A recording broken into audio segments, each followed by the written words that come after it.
Hello, I'm Lenny. I have diabetes.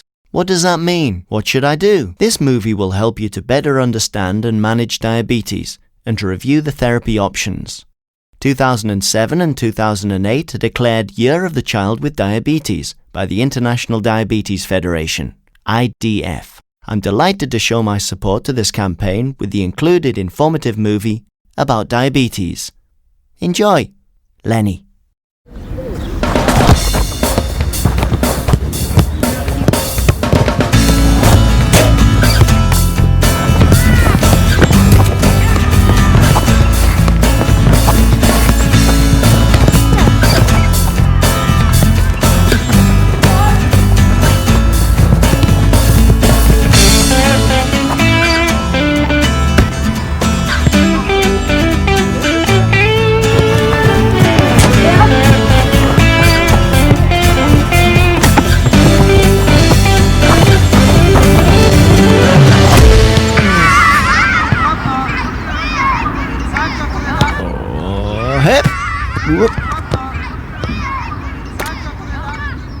Hi, I'm Lenny. And you? Hep. Hi. Me? I'm Julian. Hey, they're all playing and you're sitting over here all on your own. Why?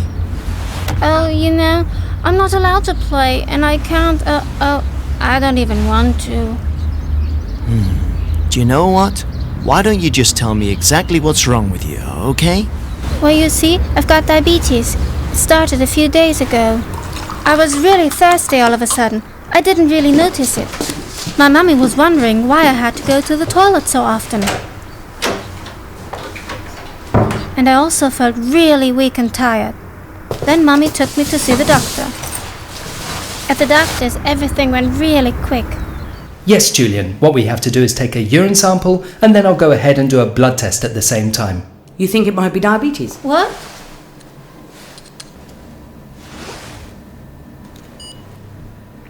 Yes, Julian, I really think you do have diabetes, as your mother correctly assumed just now.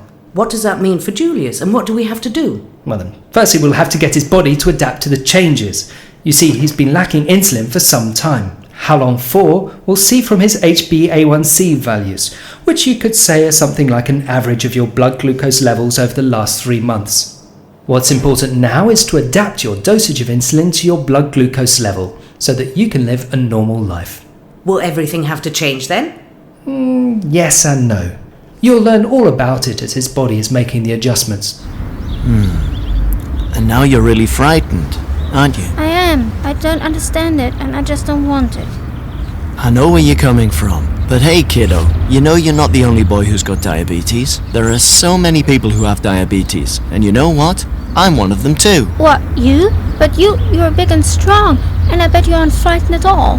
Yeah, that's true. I'm big and strong, and I'm not frightened either. But the reason for that is I know a lot about diabetes. We're only really scared of things we just don't know about, right? Yes, sure. While we're on this subject, do you know just exactly what diabetes is and how it starts? Right then, listen to this. Diabetes is not a new illness. It's been affecting humans for more than 3,500 years.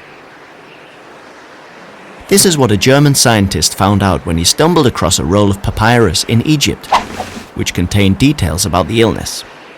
Then a description emerged from the year 1550 BC in which a Greek doctor stated the following about the illness. Diabetes mellitus, also known as type 1 diabetes, is translated as honey-sweet flow, the reason for this being that urine not only has a sweet smell, but also tastes sweet. Well, whoever it was doing the tasting, I have no idea. Anyway, our body needs energy to function. It gets it from the things we eat, like this roll here, for example. Carbohydrate is the word used to cover all types of sugar in the foods we eat. In our stomachs, carbohydrate from the roll is broken down into glucose. It gives the body the energy it needs. Then the glucose swims with our blood to all the cells around the body, especially to our muscles. The glucose needs a key to get into our muscles. This key is called insulin. Insulin is created in the pancreas and sent out whenever we eat something.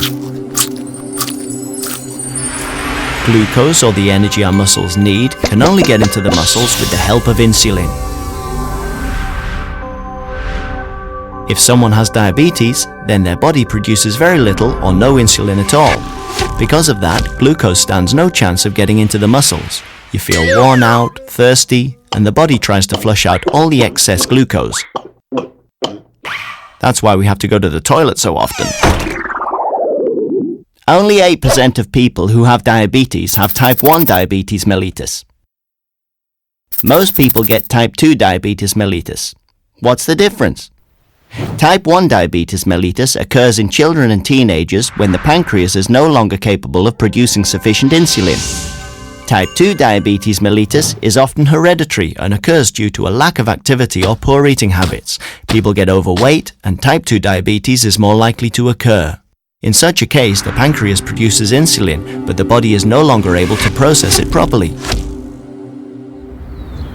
So, make it any clearer? Yes, it does. And with the insulin I'll be getting, things will be almost like before, won't they? That's right. So there's no need for you to be frightened when you're going to the doctors either. So, Julian, you must have heard a great deal about diabetes by now. I'd like to explain a few things to you. So, your body's short of Insulin. insulin. Exactly. And we've got to find a way to get this insulin inside your body. Are there different treatment methods? Yes. First of all, there's this pen. It works just like an injection. It's got a really fine needle at the front and an adjuster wheel at the back. And using this adjuster wheel, you can set precisely the amount of insulin you want to inject. There's long-lasting insulin, which provides you with a basic dosage for the entire day. There's also short-acting insulin. You have to inject this before having a meal. It regulates your glucose level after eating. It really depends how much CUs, or carbohydrates, you intend to eat. You have to consider this before every meal. Or there's this pump. It consists of this pump here and this infusion set. And together they continuously supply your body with small doses of insulin via a catheter. It works almost as your pancreas would if it was still functioning properly. But it's extremely important that Julian knows how many CUs he'll be eating before he has his dinner. Right, you need to work it out. And when you've worked it out, you can simply press the button on the pump to provide yourself with an extra portion of insulin. And that's what we call a bolus. And with both methods, it's important that you measure correctly. I've got everything here you need for measuring, and it would be great if you could show me how you're going to do it. Yep. So this is the blood glucose meter, some test strips, and the finger prick. Just pretend you're doing it for real. First, you place the test strips in the meter.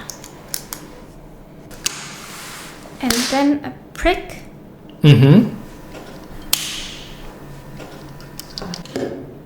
And then blood onto the strip. Then travels up to the meter. How long do you have to wait? 5 seconds. Great, Julius. That's fantastic. Julian's a natural.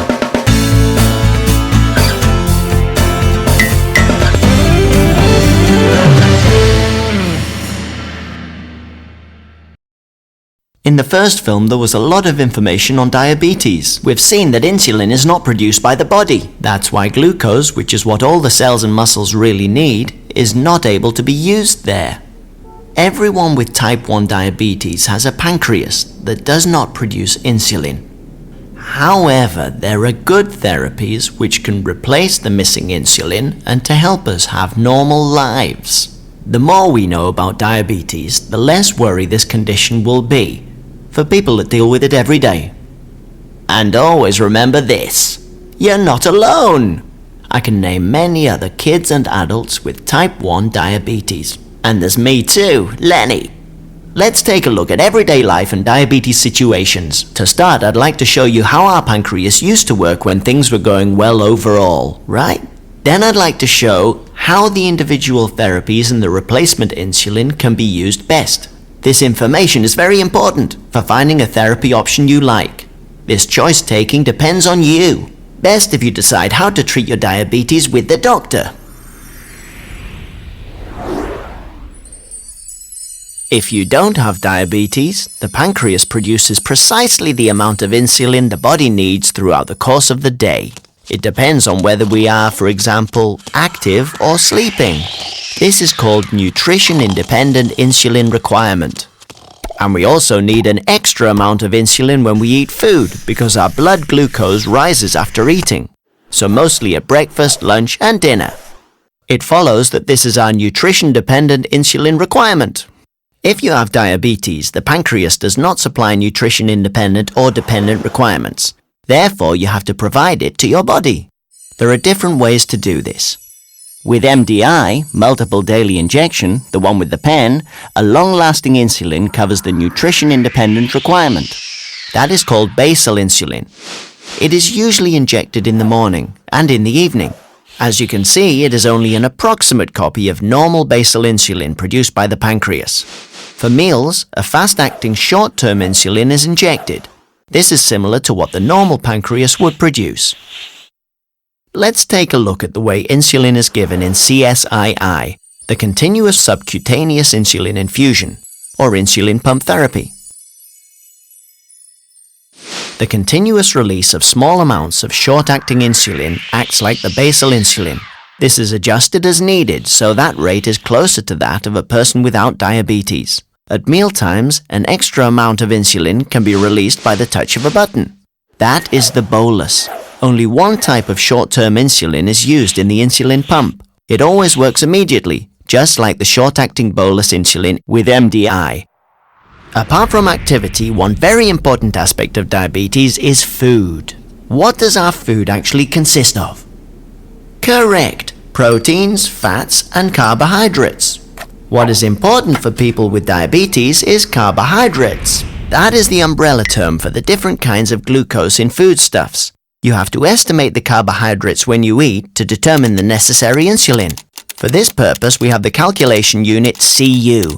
This means carbohydrate unit. 10 to 12 grams of carbohydrate is a CU. Sure, fruit is a far better choice than sweets, for example, but they're so yummy. And if you have a balanced diet, you don't need to go without. That also includes this tomato. Mummy, may I cut the fruit and greens and eat some of it? Yeah, I suppose so. Let's have a look. For the mixed rice, we need the cucumber. We've bought some peppers. And we need some more lovely tomatoes. So, have any of them got CU? No. None of them? And what about, for example, the banana? 2 CU? Because it's a big one, eh? And what about the apple? 1 CU. And, what about your tasty little favourites? Shall we take a look? Sweeties. Yeah.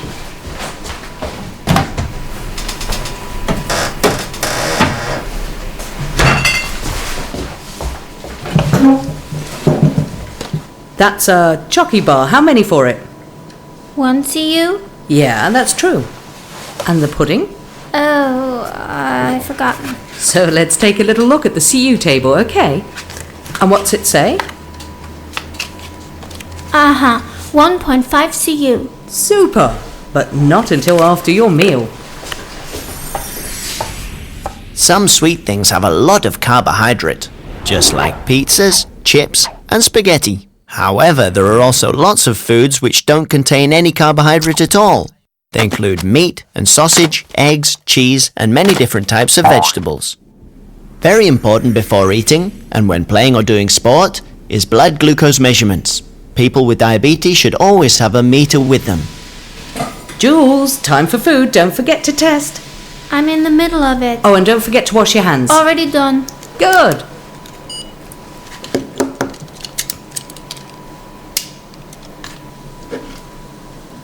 What's the result? 106. Yeah, fine, then we can eat now. Later we'll see the doctor. Let's see what he has to say about your levels. Your doctor is always there to help you with your diabetes. Oh yeah, and there's me too. He will help you look at your blood glucose control, check your injection sites and finger prick sites, and help you with a therapy plan which suits you best. That needn't be the same for every person at all times. Sometimes it changes as you get older or if your interests change. Oh, and there's another thing we haven't yet spoken about. Low blood glucose level or hypoglycemia and high blood glucose level or hyperglycemia.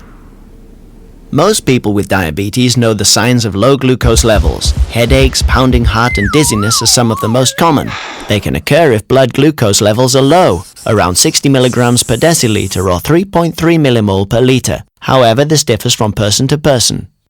Every one of us has to watch out for the signals in their own body. If you feel that you're low, then have some dextrose or drink a glass of apple juice. If you don't have something sweet, you could go unconscious. Then you would get an emergency injection or the doctor would help you at the hospital. With hyperglycemia, that's an increased blood glucose level, usually higher than 250 milligrams per deciliter or 14 millimole per litre, it may not be so obvious that something's wrong. If there's too much glucose in the blood, then the body tries to flush it out in urine. The result is that you have to go all the time. And you can feel quite tired or sick, even grouchy. And there may be a smell of acetone, a bit like decayed apples. If your blood glucose level stays really high, you could also go unconscious. It's a bit like Sleeping Beauty, who sleeps but can't wake up by herself. If this happens, you need to see a doctor really quick. No amount of kisses would help. If blood sugar levels are too high, you need to take insulin straight away. Don't eat anything rich in carbohydrates and drink lots of water. People with diabetes, and me of course, avoid these situations if possible. Firstly, because we don't like lying around in hospital. And secondly, because otherwise we might suffer from the consequences of diabetes in a few years. So make sure you go and get checked out regularly.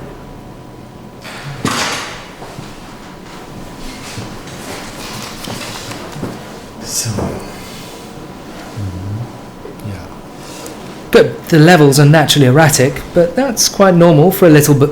Oh, excuse me. I mean a young man of almost 8.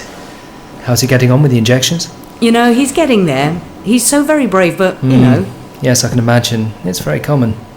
We've spoken about different therapy options. Each has something in his favour. First of all... What ends up being the best choice is something you decide together with the doctor. To stay with injections or decide for the pump. Well, it's probably best if you just try it out. So tell me, Julian, are you thinking about the pump or do you think the pen's best for you? I really don't know. I'm thinking about it. Can you hold my ice so I can give myself a jab?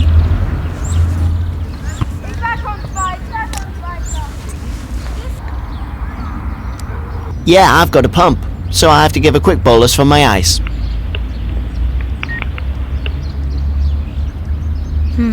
Ah, of course you don't know about that. I'm taking a bolus right now. Yeah, it's really practical. And now slurp down that ice. The team's waiting for you.